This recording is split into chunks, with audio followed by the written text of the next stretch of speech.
Welcome to the debate. Today we're looking at the artist Be Kind. The material surrounding the project presents really a fascinating case study in, well, contemporary philosophical outreach. It blends these deeply personal, lyrical calls for change with a pretty sprawling, technologically ambitious goal for collective awareness. Exactly.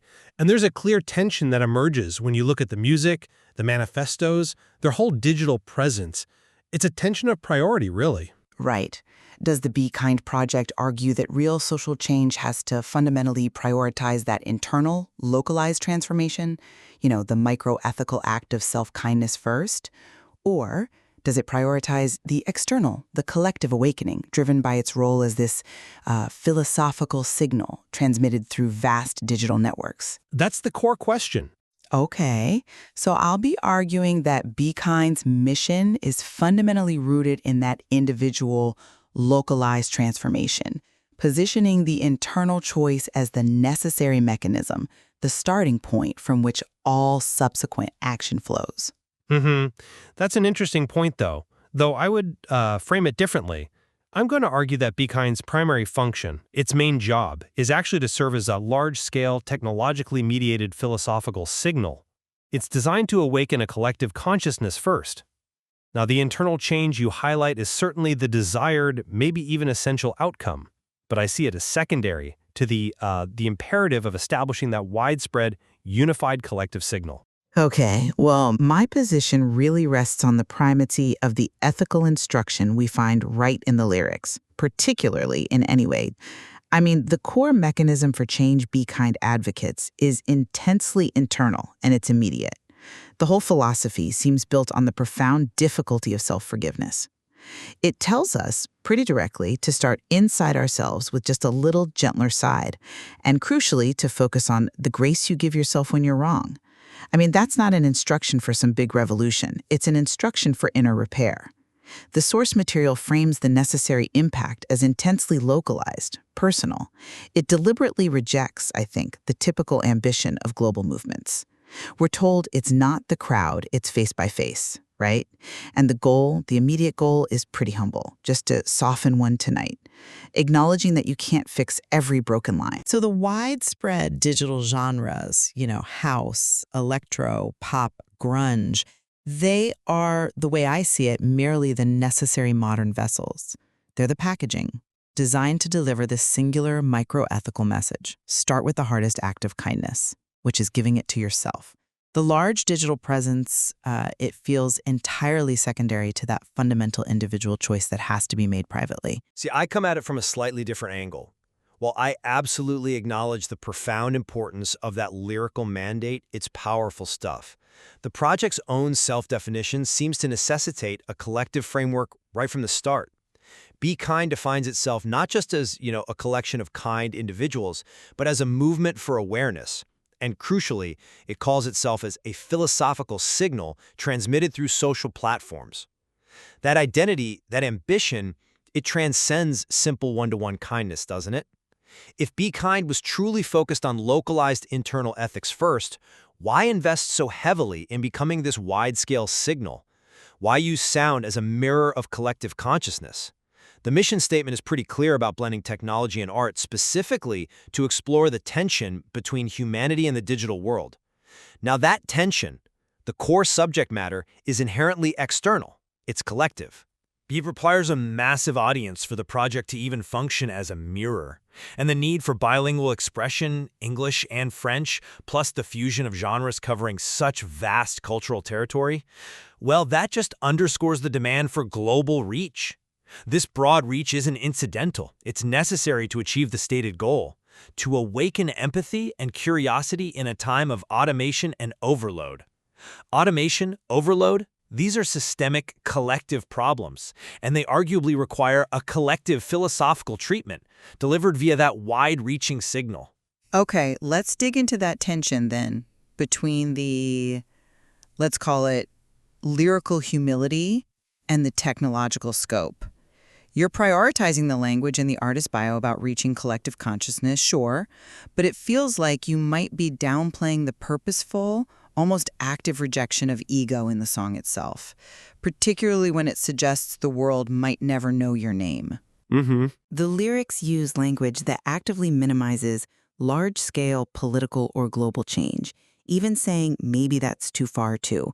Now, I don't see this as a failure of ambition. I see it as a principled philosophical choice, rejecting the sort of performative spectacle of global activism we sometimes see. If the project's ambition were truly collective first, why would the song advise us to step back from the massive task and focus on the tiny localized one? I still maintain that the term meaningful action, which they use, has to be interpreted through that lyrical lens as highly localized kindness. The ultimate goal is achieving that internal state. The world transformation begins in miniature, right? The world begins inside of you. I take your point about the intentional limiting language in the lyrics. I do.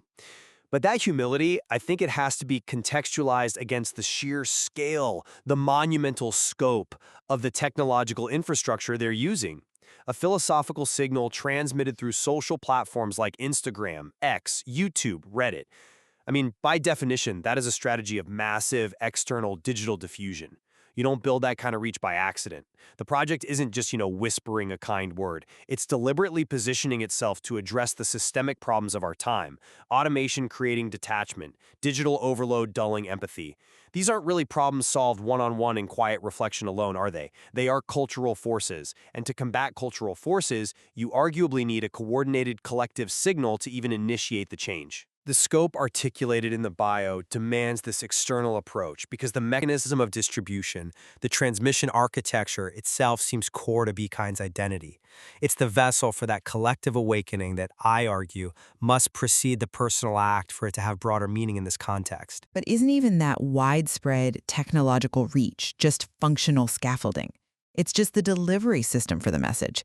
While BeKind uses technology in these specific electronic and pop genres, these are ultimately tools, right? They're not the enduring truth of the message itself. Whether the instruction to grant yourself grace is delivered via, electro rhythms or grunge dissonance, the essential message remains that simple, private instruction. Be kind anyway. The enduring truth is the personal instruction. The delivery method feels, transient in comparison. See, I wouldn't call the choice of genre and medium transient at all. I think it's fundamental to the philosophical mission itself. To argue that the music is just packaging kind of ignores the complex analysis BeKind seems to be offering about the digital age. The project explicitly explores the tension between humanity and the digital world. Think about that genre fusion for a second. House music? It's intrinsically tied to shared, collective, often physical experience. Euphoric, escape even. Grunge historically embodies alienation, anti-establishment feelings, psychological distress. Blending those two, shared euphoria with digital anxiety, that is the mirror of collective digital consciousness BeKind promises. The music itself acts as the reflection of the collective digital experience that BeKind wants to maybe correct or at least comment on. So, to treat the technological component as secondary, it feels like ignoring that the art form itself is deeply tied to this collective, technologically driven subject matter. Okay, I appreciate the sophisticated analysis of the genre fusion there, and I do agree the music reflects that digital tension. That's well put. However, I challenge the idea that engaging with technology and complex genres necessarily implies a primarily collective focus. Think about the actual consumption of this art. How do people listen? Often it's through headphones, right, on a single screen. It creates a reflective, sometimes quite intimate, almost cinematic vibe for the individual. BeKind might be using the collective associations of electronic music, but perhaps only to isolate the listener within that sonic space, forcing them into a kind of solitary introspection. Maybe the movement happens when that one listener stops scrolling, puts on their headphones, and actually decides to start inside themselves. The widespread presence is the bait, maybe, but the internal choice is the trap, sprung for the individual. That's a compelling argument about the solitary listening experience, definitely. But it doesn't entirely change the logistics or the stated purpose of the signal, does it? The necessity of a collective diagnosis, I think, is what drives the project. Let's maybe circle back to the core motto they use.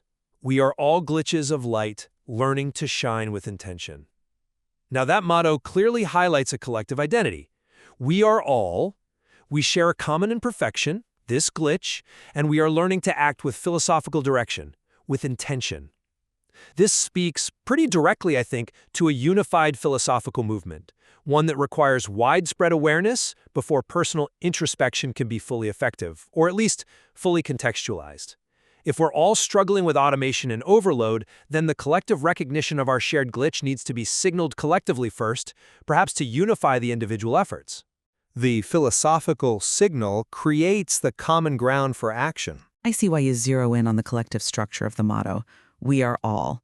But the glitch of light metaphor itself, when you view it through the lens of the lyrics, could equally signify individual vulnerability, right? The internal space where self-kindness must begin. The glitch is the imperfect, the emotional broken line the lyrics mention. Philosophically, the material repeatedly tells us, remember, love begins in the middle, emphasizing that internal core, often associated with the heart or soul in, well, various traditions. If that internal work, the self-forgiveness, doesn't happen first, isn't there a risk that the collective signal merely results in sort of performative external kindness rather than genuine fundamental change? Maybe the collective motto is simply a shared diagnosis of individual brokenness, urging each person to fix their own internal malfunction first. Material doesn't really promise collective revolution. It promises a personal reward. The change will shine. It's what hearts do. That shining sounds like the individual result of inner work to me. I disagree that the collective recognition is secondary, especially now.